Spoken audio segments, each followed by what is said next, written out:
Hello students. मैं doctor Jitendra Singh, department of mathematics, R R college Alwar. आज इस वीडियो का टॉपिक है plane section of a sphere, गोले का समतलीय प्रतिच्छेद, जो कि स्फीयर पार्ट थर्ड के नाम से जाना जाता है। ये हमारा जो लेक्चर है वो फिफ्थ है, जो कि इससे पूर्व जो वीडियो बनाए थे हमने इस यूट्यूब चैनल पर अपलोड कर चुके हैं। वहाँ जाके आप इसके बेसिक कंसेप्ट और इसके आगे वाले जो पार्ट हैं जो पूर्व में बता चुके हैं वो आप देख सकते हैं। इसमें हम प्लेन सेक्शन ऑफ स्फीयर के बारे में अवगत कराएंगे। कोई भी ऐसे समतल जो किसी भी स्फीयर को टच करता है, स्पर्श करता है, तो उसका भी हम इसमें जिक्र करेंगे। तो इस प्रकार की कंडीशन यदि आती है तो यहाँ पर हम प्लेन सेक्शन ऑफ स्फीयर के नाम से जाना जाता है। तो कोई भी समतल मान लीजिए स्फीयर को टच करता है तो वो प्लेन सेक्शन के रूप टच करता है या इंटरसेक्ट करता है, तो उस टाइप की कंडीशन को इसमें डिफाइन करेंगे। तो यहाँ पर सबसे पहले हम डिस्कस करते हैं कि प्लेन सेक्शन ऑफ स्फीयर, गोले का प्रतिच्छेदन। तो यहाँ पर देखिए ये गोला है, आपका स्फीयर है जिसका सेंटर मान लीजिए सी है, और ये प्रतिच्छेद कर रहा है। यहाँ पर समतल द्वारा ये प्रतिच्छेद किया गया है। तो यहाँ पर इसकी जो रेडियस है, मान लीजिए देखिए यहाँ पर एन है इसका सेंटर, इसका ये सर्किल बनेगा। मैंने आपको पहले ही बताया था कि कोई भी प्रतिच्छेद करता है समतल यदि मान लीजिए स्फीयर को, तो ये एक सर्किल के रूप में आपका कंसीडर करते हैं। तो ये वाला सर्किल आपका ऐसा पॉइंट है जिसके आधार पर आप इसको कंसीडर करेंगे। तो यहाँ पर ये जो पॉइंट है आपका देखिए एन, इस जो सर्किल है आपका ये वाला, इसका सेंटर है आपका, ठीक है। और ये इस बिंदु से ये वाले पी की दूरी है आपकी, ये रेडियस है किसकी, सर्किल की। ये सर्किल की रेडियस है। और ये वाली जो दूरी है आपकी, देखिए यहाँ से यदि हम इसको कंसीडर करते हैं तो ये आपकी पी बिंदु से दूरी आर है। तो यहाँ पर आप इसको कंसीडर कर सकते हैं। तो यहाँ पर देखिए यदि कोई भी समतल किसी भी स्फीयर को प्रतिच्छेद करता है तो उसमें जो पॉइंट आता है वृत्त के रूप में, जो सेंटर के रूप में जो पॉइंट आता है, वो इस फॉर्मूले से जाना जाता है कि C N is perpendicular to N P. तो ये परपेंडिकुलर होगा। यहाँ पर देखिए ये जो सी एन पी जो एंगल है आपको ट्राइंगुलर, ये 90 डिग्री होगा। तो इस फॉर्मूले से आप कह सकते हैं कि N P square equal to C P square minus C N square. N P square यदि ये वैल्यू निकाल रहे हैं तो ये आपका कर्ण हो जाता है आपका C P square minus N C N square. तो यहाँ से आप आसानी से ज्ञात कर सकते हैं। तो यहाँ पर देखिए एन पी क्या है, आपकी वृत्त की त्रिज्या है, और ये आपकी स्फीयर की त्रिज्या है। कैपिटल आर हम यहाँ पर जो गोले का जो त्रिज्या है उससे हम डिफाइन किया है। तो यहाँ पर एन पी इक्वल टू आ जाएगा आपका R square minus P square का रूट। तो एन पी का मतलब क्या हो गया, वृत्त की त्रिज्या। तो ये आप यहाँ से आप आसानी से ज्ञात कर सकते हैं, क्योंकि प्लेन सेक्शन के अंतर्गत हम ज़्यादातर हम गोले का समीकरण आपको गिवन होगा, समतल का दे रखा होगा, तो आपको वृत्त के रूप में, आपको रेडियस के रूप में निकालना पड़ेगा आपका। तो यदि इस टाइप की कंडीशन आती है तो ये आपका ये समतल है आपका L X plus M Y plus N Z equal to P, ये आपका समतल है। ये इसको टच कर रहा है या इंटरसेक्ट कर रहा है। तो ये वाला जो समतल है आपका, इस ये वाले एक्चुअल कंडीशन आएगी आपकी, तो इसके आधार पर आप इसको कंसीडर कर सकते हैं। तो ये एक्चुअल में देखिए यहाँ पर ये पॉइंट है, ये स्फीयर की रेडियस है, और ये जो दूरी है आपकी एन पी, ये आपकी जो उसके द्वारा प्रतिच्छेद समतल के द्वारा काटा गया है, तो उससे जो निर्मित होता है वो एक सर्किल के रूप में निकल के आता है। तो वहाँ से सर्किल का हमें प्लेन सेक्शन ऑफ स्फीयर से हमें या तो वृत्त का समीकरण ज्ञात करवाएगा, या वृत्त के केंद्र या वृत्त की रेडियस आपसे पूछा। तो इस टाइप की यदि कंडीशन आती है तो आप आसानी से इसको कंसीडर कर सकते हैं। तो यहाँ पर ये रिलेशन आपको ध्यान रखना पड़ेगा कि एन पी आपकी वृत्त की त्रिज्या है, तो root R square minus P square. परंतु पी क्या है यहाँ पर, पी ये मोस्ट इम्पॉर्टेंट है कि गोले के केंद्र से, अब यहाँ पर देखिए ये वाली कंडीशन है कि गोले के केंद्र से इस समतल पर डाले गए लंब की लंबाई है। तो ये हमने बेसिक कंसेप्ट जो आपके दो वीडियो हमने पूर्व में जारी किए थे, वहाँ पर हमने ये कंसेप्ट बताया था कि किसी भी समतल पर किसी बिंदु से डाले गए लंब की लंबाई कैसे निकालते हैं, ये हमने पूर्व में आपको जो बेसिक कंसेप्ट की वीडियो हैं वो हमने निकाले थे। तो यहाँ पर देख सकते हैं कि गोले एवं समतल का प्रतिच्छेद एक वृत्त के रूप में होता है। तो ये आप ध्यान रखना कि यदि एक समतल आपको गिवन है और गोले का समीकरण निकल के आ रहा है, तो यहाँ पर उन दोनों को संयुक्त रूप से एक वृत्त के रूप में निरूपित करते हैं, जिसका केंद्र लंब का पाद n है, जो कि हमने पहले ही बता दिया आपको। त्रिज्या r के बराबर होती है, जो कि गोले एवं समतल का एक संयुक्त समीकरण के रूप में होता है। तो यदि वृत्त का समीकरण आपका आएगा तो इसमें गोला भी होगा और समतल भी होगा। एक गोले का समीकरण होगा, एक समतल का होगा, दोनों को संयुक्त रूप से हम एक वृत्त के समीकरण के रूप में निरूपित करते हैं। तो उसमें आपसे पूछेगा कि गोला आपको दे रखा है, समतल आपको दे रखा है, तो वृत्त की त्रिज्या इन दोनों यानी गोले और समतल को प्रतिच्छेद करने वाली जो वृत्त है उसकी रेडियस क्या होगी और उसके सेंटर क्या होगा। तो एन के पाद यदि हम निकालते, देखिए एन के सेंटर, अब एन के पॉइंट यदि हम निकालना चाहते हैं तो आप आसानी से निकाल सकते हैं। तो एन के पॉइंट निकालेंगे तो वृत्त के आपकी सेंटर आएंगे, और यदि ये वाली कंडीशन निकालेंगे, ये वाली आर, स्मॉल आर यदि हम निकालते हैं तो ये N P equal to small R है, तो आप आसानी से इस फॉर्मूले को यूज कर सकते हैं। तो यहाँ पर देखिए आर दिए गए गोले की त्रिज्या है, जो कि आपको समतल के साथ दी गई होगी, या पी आप निकाल सकते हैं कि केंद्र से, यानी ये क्या है, गोला आपको है तो आप केंद्र आप आसानी से निकाल सकते हैं। मैंने आपको पूर्व वीडियो में भी बताए थे आपको कि यदि गोले का समीकरण है तो आप आसानी से यू वी डब्ल्यू के मान निकाल कर आप केंद्र के मान और रेडियस आसानी से निकाल सकते हैं। तो ये आर भी निकाल सकते हैं और केंद्र से इस समतल पर डाले गए लंब की लंबाई निकाल सकते हैं। ये आप बेसिक कंसेप्ट यदि आपके क्लियर हैं तो वहाँ पर जाके आप इसको कंसेप्ट कर सकते हैं, नहीं है तो आप मजा सकते हैं, अगर है तो आप ये आसानी से कर सकते हैं। तो यहाँ पर देखिए कुछ बेसिक कंसेप्ट हैं कि ग्रेट सर्किल क्या होगा, कि ये वाले जो कंडीशन है आपकी, यदि गोले को काटने वाला समतल गोले के केंद्र से गुजरता है, तो यहाँ से देखिए ये समतल है आपका, ये केंद्र गोले के केंद्र से गुजरता है, तो ये आपका ग्रेट सर्किल होगा। और ग्रेट सर्किल की एक विशेषता होती है कि गोले का केंद्र ही जो वृत्त है आपका ग्रेट सर्किल है का केंद्र होगा। यदि ये सबसे बड़ा सर्किल कहलाएगा जिसका केंद्र दिए गए गोले के केंद्र के बराबर होगा और उसकी त्रिज्या गोले की त्रिज्या के बराबर होगी। देखिए यहाँ पर इसका केंद्र इसके बराबर है, तो यानी ग्रेट सर्किल यदि आप निकाल रहे हैं तो दिए गया गोला है आपका जो समतल के साथ, उसका केंद्र ही आपका ग्रेट सर्किल का केंद्र होगा और उसकी त्रिज्या दिए गए ग्रेट सर्किल की त्रिज्या के बराबर होगी।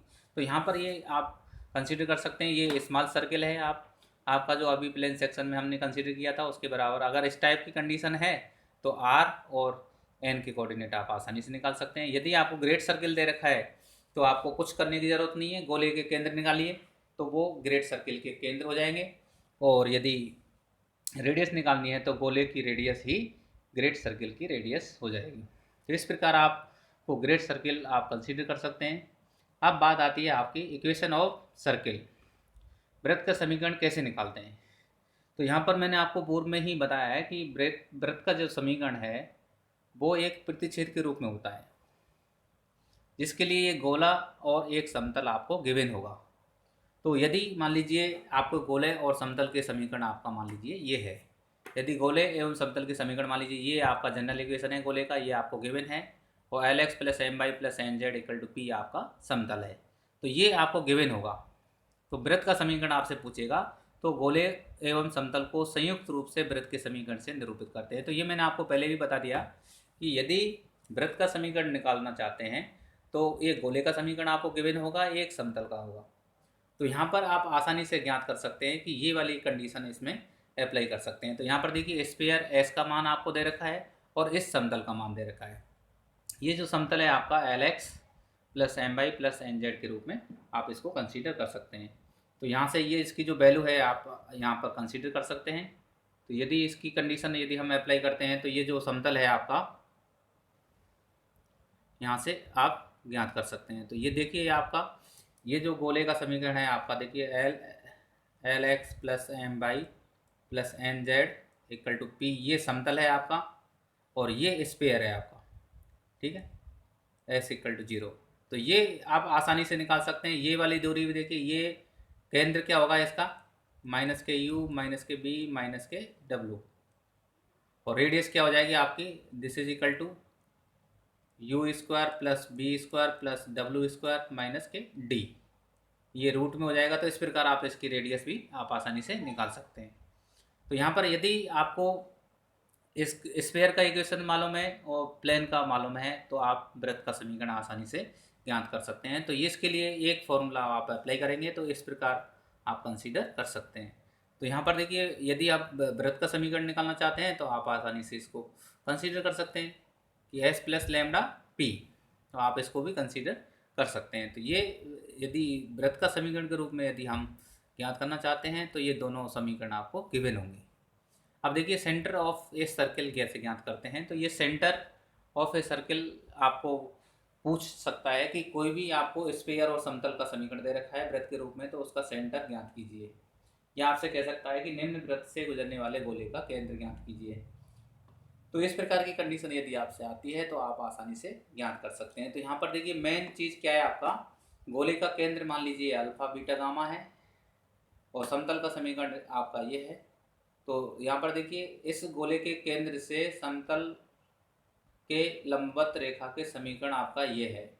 इसके मान लीजिए इसकी डायरेक्शन कोसाइन मान लीजिए LMN है आपका x माइनस अल्फा, यानी अल्फा बीटा गामा से गुजरने वाली रेखा जिसकी डायरेक्शन कोसाइन LMN है। तो ये रेखा का समीकरण हो जाएगा। तो रेखा एवं समतल का प्रतिच्छेद बिंदु आपका क्या हो जाएगा, तो यहाँ से आप इसको इक्वल लैम्डा कंसीडर कर सकते हैं, तो आप आसानी से ज्ञात कर सकते हैं। तो यहाँ पर देखिए x minus alpha upon L equal to lambda, तो x इक्वल टू क्या हो जाएगा a प्लस एल लैम्डा।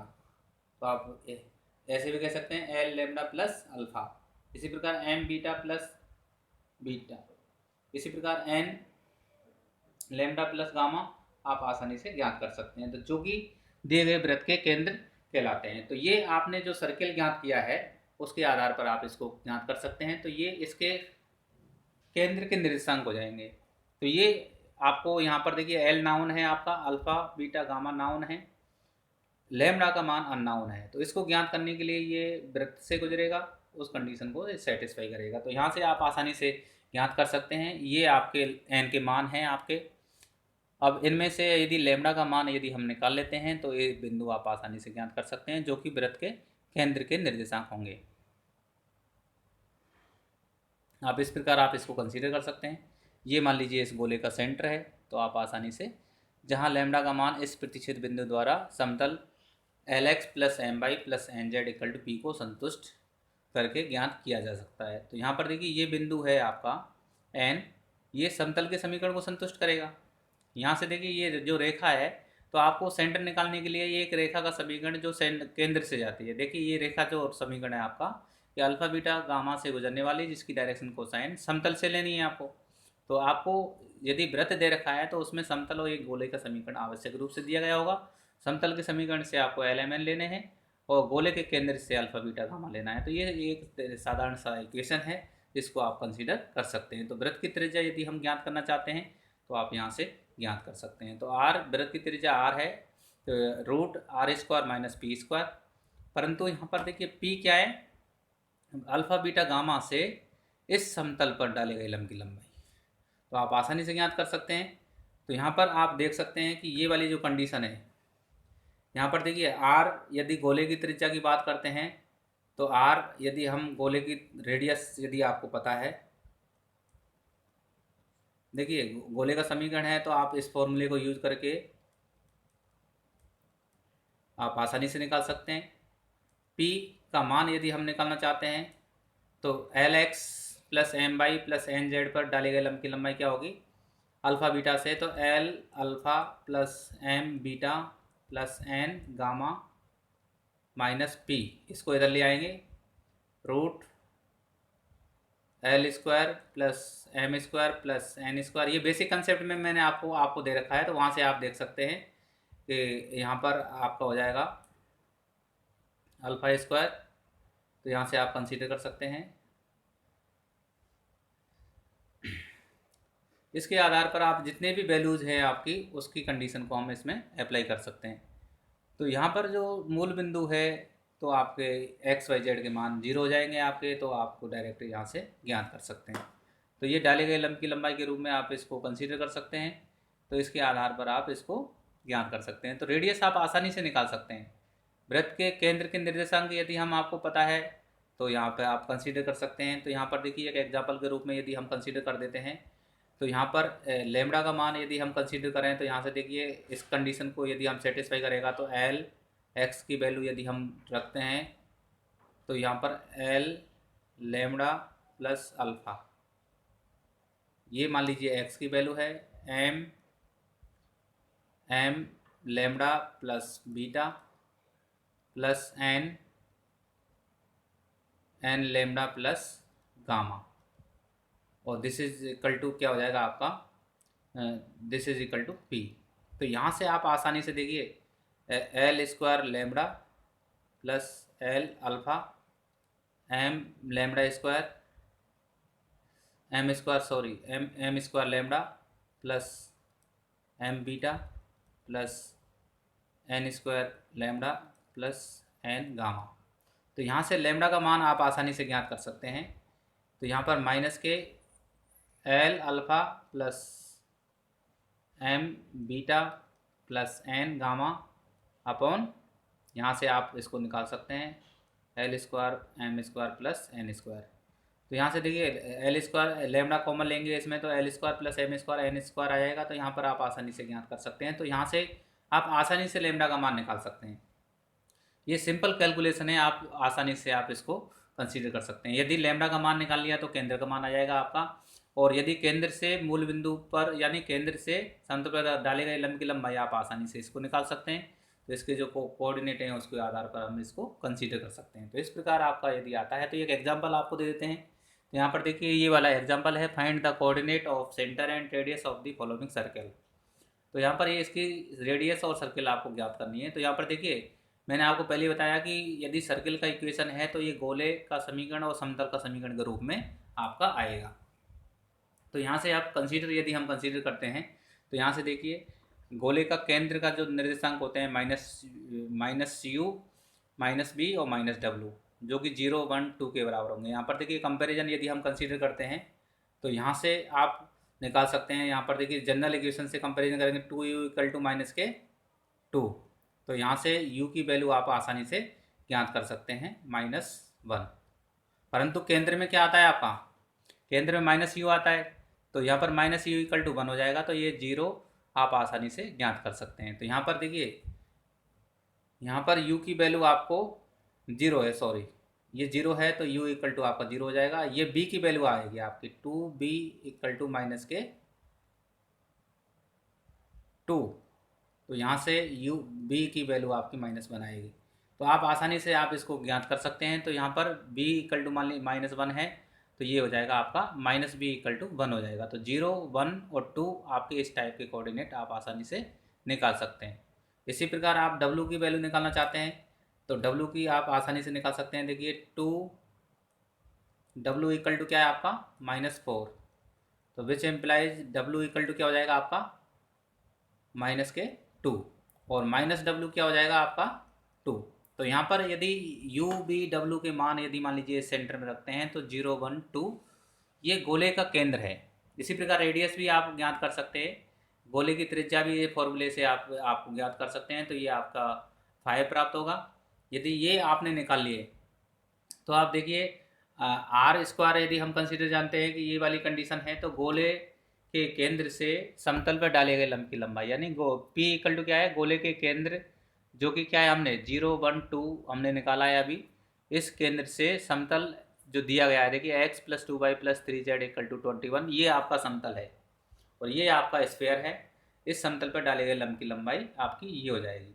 तो आप आसानी से निकाल सकते हैं। ये फॉर्मूला आप यूज़ करेंगे, देखिए 0 से 0 2 4 माइनस, ये आप आसानी से निकाल सकते हैं। देखिए x = 0 तो यहाँ पर 0 हो जाएगा, y इक्वल टू मान लीजिए 1 है तो ये 2 हो जाएगा, और यदि मान लीजिए z इक्वल टू 2 है तो यहाँ पर क्या हो जाएगा, ये 4 हो जाएगा, और माइनस इधर लेके आएंगे ये माइनस हो जाएगा। तो ये आप आसानी से ज्ञात कर सकते हैं। तो ये गोले के केंद्र से समतल पर डाले गए लंब की लंबाई आप आसानी से निकाल सकते हैं। तो यहाँ पर देखिए ये गोले के केंद्र से निकाल लिया, तो हम जानते हैं कि वृत्त की त्रिज्या क्या होती है, वृत्त की त्रिज्या NP = √r² - p²। Are square आप जानते हैं, कैपिटल R स्क्वायर क्या है, आपने यहाँ निकाला है 5 और p² भी 5 है। तो यदि इस टाइप की कंडीशन आती है तो यानी मूल बिंदु से डाले गए लंब की लंबाई भी आपकी 5 है और इसकी है, तो रेडियस क्या हो जाएगी जीरो हो जाएगी। तो जीरो एक पॉइंट हो जाएगा आपका, तो जो कि वृत्त की त्रिज्या के रूप में होगा। तो इस प्रकार आप ये जो वृत्त है आपका उसका सेंटर निकाल सकते हैं। और सेंटर देखिए, सेंटर निकालने के लिए अभी हम क्या करेंगे कि एन के जो पाद हैं वहाँ से आप इसके पॉइंट निर्धारित करेंगे। अब देखिए यहाँ पर सेंटर है आपका, केंद्र, गोले का केंद्र क्या है आपका 0 1 2 से समतल पर डाले गए लंब की जो रेखा है आपकी क्या हो जाएगी, लंब रेखा। देखिए सेंटर निकालने के लिए आपको पॉइंट निकाले होंगे। आपको ये वाली जो कंडीशन है आपकी, ये मान लीजिए आपका वृत्त है, ये मान लीजिए सी है, और इस पर मान लीजिए लंब डाला जाता है। तो यहाँ से ये जो रेखा निकलेगी आपकी इसका समीकरण आपका हो जाएगा x माइनस जीरो, यानी सेंटर से गुजरने वाली, यानी अल्फ़ा बीटा गामा से गुजरने वाली। तो 0 1 2 आपके अल्फ़ा बीटा गामा है, तो x minus alpha upon L. तो देखिए एल एम एन यहाँ से लेंगे हम, एल इक्वल टू 1 है यहाँ पर, एम इक्वल टू 2 और एन इक्वल टू 2। तो यहाँ पर 1 2 2, और अल्फ़ा इक्वल टू मान लीजिए 0 है, बीटा इक्वल टू 1 और गामा इक्वल टू 2। तो यहाँ से आप आसानी से ज्ञात कर सकते हैं। तो ये जो वैल्यूज निकल के आएंगे आप आसानी से इसको कंसीडर कर सकते हैं। तो ये रेखा का समीकरण, आप ये ध्यान रखना है कि गोले की त्रिज्या ज्ञात करने के लिए आपको गोले के केंद्र से समतल पर डाले गए लंब की लंबाई और गोले की त्रिज्या की जरूरत पड़ती है। और केंद्र निकालने के लिए आपको समतल के लंबवत एक रेखा की जरूरत पड़ती है, जो कि गोले के केंद्र से गुजरती है, जिसकी डायरेक्शन कोसाइन दिए गए समतल की कहलाती है। तो आप दोनों के लिए थोड़ा सा डिफरेंस करेंगे। तो यहाँ पर देखिए इसको सॉल्व करेंगे तो ये रेखा x माइनस जीरो अपॉन 1 है, दिस इज इक्वल टू मान लीजिए लेमड़ा है। तो यहाँ से क्या हो जाएगा, x इक्वल टू लेमड़ा हो जाएगा।